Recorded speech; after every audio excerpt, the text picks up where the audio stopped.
عشق بھی رومی ورگا نہیں، میری جامی ورگی طور بھی نہیں، پر قسمت میری چمکا چونکا یہ آقا مجھ کو، آقا مجھ کو بھی در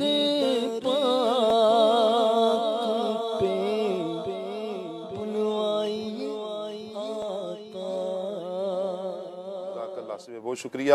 اچھا جی، بلال اتاری ہیں جامپور سے، مجھے 2000 مرتبہ درود پاک کا تحفہ یہ پیش کر رہے ہیں، بہت شکریہ آپ کا، اللہ آپ کو برکتیں عطا فرمائے۔ اچھا جی، اس کے علاوہ میرا نام علی شہزاد اتاری ہے، فرید نگر چیچا وطنی سے ہوں، ماشاءاللہ بہت پیارا کلام آج بھی آپ نے پڑھا۔ اچھا جی، ایک بات یہ کر رہے ہیں جی ثاقب بھائی، الحمدللہ جیسے رشتہ دار، اساتذہ، دوست، احباب مجھے ملے ہیں ایسے کسی کو نہیں ملے، سب بہت محبت کرنے والے ہیں۔ کیا بات ہے آپ کی، اللہ آپ کو اللہ مزید اچھا کرے، اور بہت سے ایسے افراد ہیں جن کو بہت اچھے دوست ملے ہیں، یہ خوش قسمتی ہے، گڈ لک ہے، اچھے رشتہ دار، اچھے دوست، محبت کرنے والے مخلص افراد مل جائیں، کیا بات ہے جی۔ شاہ صاحب، اس پروگرام کی قسط نمبر 2218 میں اشفاق بھائی آئے تھے اور اب دوبارہ نہیں آئے، خدا کے لیے بتا دیں کب آئیں گے؟ جی انشاءاللہ ہم پیش کر دیتے ہیں، ان کی بارگاہ میں عرضی پیش کر دیتے ہیں، دیکھیں کب آتے ہیں جی۔ شاہ صاحب آپ کا سلسلہ بہت اچھا ہے، گھر والے بہت شوق سے دیکھتے ہیں جی، بہت شکریہ آپ کا۔ اچھا جی، عمران اتاری ہیں ملتان سے، بہت شکریہ آپ کا جی۔ حسین احمد ملتان سے جی، سید ثاقب شاہ صاحب آپ کون سے سید ہیں؟ جی میں گیلانی سید ہوں جی، الحمدللہ۔ رشتہ داروں میں اکثر یہ بھی دیکھا جاتا ہے کہ جو رشتہ دار زیادہ پیسے والے ہوتے ہیں ان کی طرف جھکاؤ اور آنا جانا زیادہ ہوتا ہے، تعلقات بھی بہت اچھے رکھے جاتے ہیں، اس کے برعکس غریب رشتہ داروں کو کے حوالے سے کوئی خاطر خواہ نہیں ہوتا۔ کالر فرما رہے ہیں بکھر سے یہ میسج آیا ہے، کیا کہتے ہیں عاطف بھائی، کیا ایسا ہے؟ یہ جنرلی بات تو نہیں ہے، بعض جگہ پہ ہو جاتا ہے ایسا کہ دنیا کا دستور ہے کہ وہ ظاہری بات ہے جس کے پاس زیادہ اتھارٹی ہے، جس کے پاس ساری چیزیں ہیں، تو وہ بیچارہ اس کی طرف لگاؤ اس لیے ہو جاتا ہے کہ ہو سکتا ہے مشکل وقت میں میرا کام نکل جائے، میری جو ہے وہ کوئی مدد ہو جائے، ہیلپ ہو جائے۔ تو ہر جگہ ایسا نہیں ہوتا، بعض جگہوں پہ ایسا بھی ہوتا ہے، بہرحال ایسے نہیں ہونا چاہیے۔ رشتوں میں میانہ روی ہونی چاہیے، اور جو خونی رشتے ہیں جن کے زیادہ تعلق رکھنے کا شریعت مطہرہ نے حکم دیا ہے ان کے ساتھ ویسا رکھیں، اور باقی جنرلی جو رشتے ہیں ان میں میانہ روی اختیار کی جائے، اور یہی شریعت مطہرہ کا ہمارے لیے حکم ہے۔ جی کال لیتے ہیں جی۔ میرا آپ سے سوال ہے کہ رشتوں میں غلط فہمیاں دور کرنے کے اسلامی اصول کیا ہیں؟ جواب ارشاد فرما دیجئے، جزاک اللہ خیرہ۔ جی نقیب بھائی۔ غلطی ہو تو مان لینی چاہیے، غلط فہمی ہو تو فوراً دور کر دینی چاہیے۔ غلط فہمی کہاں سے آئی ہے یہ دیکھ لینا چاہیے۔ قرآن کے 2 بہترین اصول ہیں شریعت کے۔ قرآن میں فرمایا کہ جب تمہارے پاس کوئی فاسق خبر لائے تو اس کی تحقیق کر لو، اور حدیث میں فرمایا کہ جو بھی کوئی ایسی بات آئی ہے، سنی سنائی بات، اس پہ فوراً عمل نہیں ہو جانا چاہیے۔ حضور فرماتے ہیں کفا بالمرء کاذبا ان یحدث بکل ما سمع، انسان کے جھوٹا ہونے کے لیے اتنا ہی کافی ہے کہ وہ ہر سنی سنائی بات آگے بیان کر دے۔ تو بہترین یہ ہے انفارمیشن ملی ہے تو اس کو کنفرم کر لیا جائے، غلطی ہو تو مان لی جائے، غلط فہمی ہو تو اسے دور کر دیا جائے۔ کیا بات ہے، غلط فہمی کو دور کر لیا جائے۔ راشد بھائی، جو ٹاپک ہمارا چل رہا ہے، میں چاہوں گا اس پہلو پر بھی آپ کچھ گفتگو فرمائیں کہ رشتوں میں جو یہ دراڑ آتی ہے اس کے اسباب کیا ہیں، کیوں رشتے ٹوٹتے ہیں؟ رشتوں میں بگاڑ کے ویسے تو بہت سارے اسباب ہیں، چند اسباب مختصر وقت میں کوشش کرتا ہوں بیان کرنے کی۔ اللہ کرے کہ ہم ان جو بگاڑ کے اسباب ہیں ان پر غور کریں، اور پھر یہ دیکھیں کہ ان میں سے ہمارے اندر کچھ اگر خامی یا کوئی ایسی چیز پائی جا رہی ہے تو اس سے خود بھی بچنے کی کوشش کریں۔ سب سے پہلی بات تو یہ ہوتی ہے کہ جب اعتماد رشتوں سے اٹھ جاتا ہے تو رشتے پھر ختم ہونا شروع ہو جاتے ہیں۔ دوسری وجہ یہ ہوتی ہے بدگمانی اور شک بدگمانی ایک ایسا مرض ہے، ایک ایسی بیماری ہے کہ جس کی وجہ سے رشتے پہلے کمزور ہوتے ہیں اور پھر اس کے بعد ایک وقت آتا ہے کہ رشتے پھر ختم ہو جاتے ہیں۔ اسی طرح ایک وجہ یہ ہوتی ہے کہ صرف اپنی ذات کو مطلب برتر سمجھنا، صرف اپنی بات کو یا اپنی ذات کو اعلیٰ سمجھنا اور دوسرے کی بات کو گھٹیا سمجھنا یا ایسی سمجھنا کہ اس کی بات تو کوئی بات ہی نہیں ہے، میری ذات کی اہمیت ہے، میری بات کی اہمیت ہے۔ جب اس طرح کی چیز پیدا ہوتی ہے تو پھر رشتے ختم ہونا شروع ہو جاتے ہیں۔ اسی طرح ایک وجہ ہوتی ہے کمیونیکیشن گیپ۔ جب ملنا جلنا ختم کر دیا جائے، ملاقات کم کر دی جائے، تو آنا جانا کم کر دیا جائے، تو پھر اس سے کیا ہوتا ہے کہ رشتوں میں دراڑیں پڑنا شروع ہوتی ہیں، غلط فہمیاں پیدا ہوتی ہیں اور پھر ایک وقت آتا ہے کہ رشتے پھر ختم ہو جاتے ہیں۔ اچھا، ایک وجہ یہ بھی ہوتی ہے کہ دوسرے کی بات یا دوسرے کا جو رویہ جو رشتہ داروں کا وہ برداشت نہ کیا جائے، ان کو نظر انداز نہ کیا جائے، بلکہ چھوٹی سی بات کو بہت بڑا بنا کر جب لیا جاتا ہے تو نتیجہ یہ ہوتا ہے کہ رشتے پھر ختم ہونا شروع ہو جاتے ہیں۔ اچھا، ایک وجہ رشتے کے کمزور ہونے کی یا رشتے ختم ہونے کی وجہ یہ بھی ہوتی ہے کہ تیسرا بندہ آ کر وہ غلط فہمی پیدا کر دیتا ہے، یا کسی دوست کی وجہ سے یا کسی پارٹنر کی وجہ سے رشتہ داری کے اندر دراڑ آ جاتی ہے۔ خاص طور پر جب بیٹی کا یا بیٹے کا کہیں رشتہ کرنا ہو یا کہیں اور اس طرح کے معاملات کرنے ہوں تو پھر تیسرا بندہ آ کر کوئی ایسی غلط بات کر دیتا ہے کہ جس کی وجہ سے رشتے کمزور ہونا شروع ہو جاتے ہیں۔ اور ایک وجہ یہ بھی ہوتی ہے کہ دنیاوی مفادات جب رشتوں میں رکھے جائیں تو پھر رشتے پائیدار نہیں رہتے، تو لہٰذا رشتہ داری کے اندر دنیاوی مفادات کو سامنے نہ رکھا جائے، اس کے بجائے دینی چیزوں کو رکھا جائے، اس کے فضائل پر غور کیا جائے، قرآن و حدیث میں جو باتیں آئی ہیں ان پر غور کیا جائے، انشاءاللہ الکریم رشتے مضبوط رہیں گے۔ ایک وجہ یہ بھی ہوتی ہے کہ رشتوں کو وقت اور توجہ کی چونکہ بہت ضرورت ہوتی ہے، جب رشتہ داروں کو وقت بالکل نہ دیا جائے تو اس وجہ سے بھی رشتے کمزور ہوتے ہیں۔ اور آخری بات، جب اپنی انا اور ضد کو مطلب ایک سامنے رکھا جائے تو نتیجہ یہ ہوتا ہے کہ پھر رشتے باقی نہیں رہتے۔ تو لہٰذا کوشش کرنی چاہیے کہ جو قرآن و حدیث میں جو تعلیمات ہیں ان کو پیش نظر رکھا جائے، دنیاوی طور پر رشتہ داروں کی وجہ سے جو انسان کو فوائد حاصل ہوتے ہیں ان کو سامنے رکھا جائے، تو انشاءاللہ رشتے مضبوط رہیں گے۔ کال لیتے ہیں جی، کال دیجیے گا۔ میں محمد شاہد متاری ہوں، میں چکوال سے بات کر رہا ہوں۔ پیارے ثاقب بھائی، آپ کیسے ہیں؟ آپ مجھے یہ کلام سنا دیں۔ سوچتا ہوں میں وہ گھڑی، کیا عجب گھڑی آندھی۔ کیا بات ہے، آپ نے سنا دیا ماشاءاللہ۔ اللہ آپ کو سلامت رکھے، اللہ آپ کو برکتیں عطا فرمائے۔ آخر میں عاطف بھائی سے لیتے ہیں۔ عاطف بھائی، رشتوں کو مضبوط بنانے کے لیے کیا کرنا چاہیے؟ ون لائن آپ کیا کہیں گے؟ یہ رشتوں کو مضبوط بنانے کے لیے سب سے پہلی بات تو یہ ہے اخلاص اور محبت۔ کیا بات ہے کہ رشتوں میں خلوص پیدا کریں، محبت قائم رکھیں، دوسروں کا سب احساس کریں اور رشتوں کو وقت دیں، جس کے لیے جتنا وقت ہے اتنا دیجیے، رابطہ رکھیے، دوسروں کے غم میں شریک ہوئیں، اپنی خوشیوں میں ان کو بلائیں، اور دکھ اور غم میں ایک جملہ رات مدنی مذاکرے میں بھی بیان کیا گیا تھا کہ غم کے وقت کسی کا تسلی والا ہاتھ جو ہے وہ خوشی کے وقت واہ واہ کرنے اور اس کو انعام و اکرام دینے اور تالیاں بجانے سے اچھا ہے۔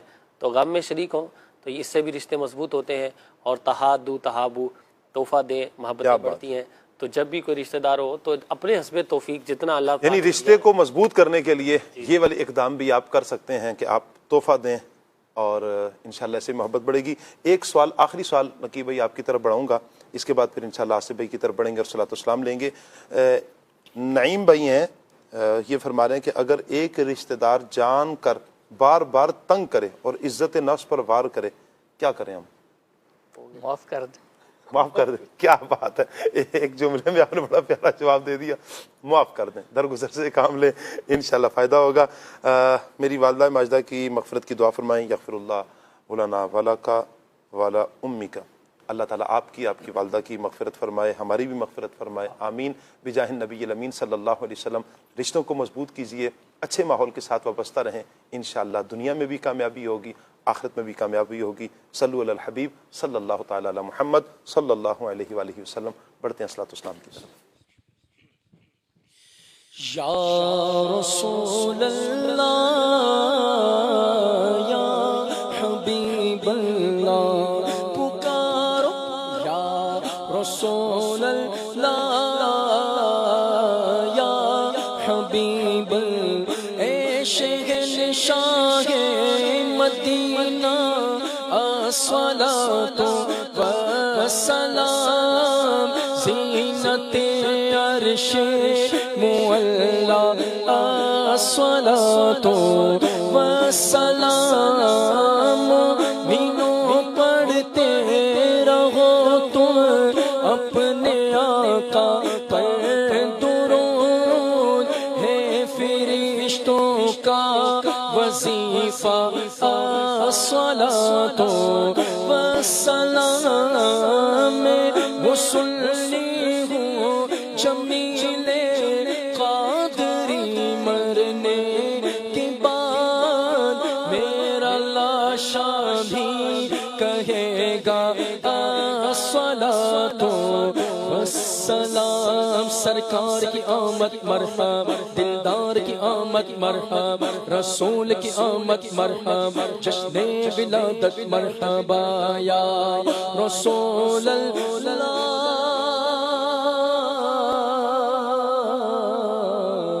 یا حبیب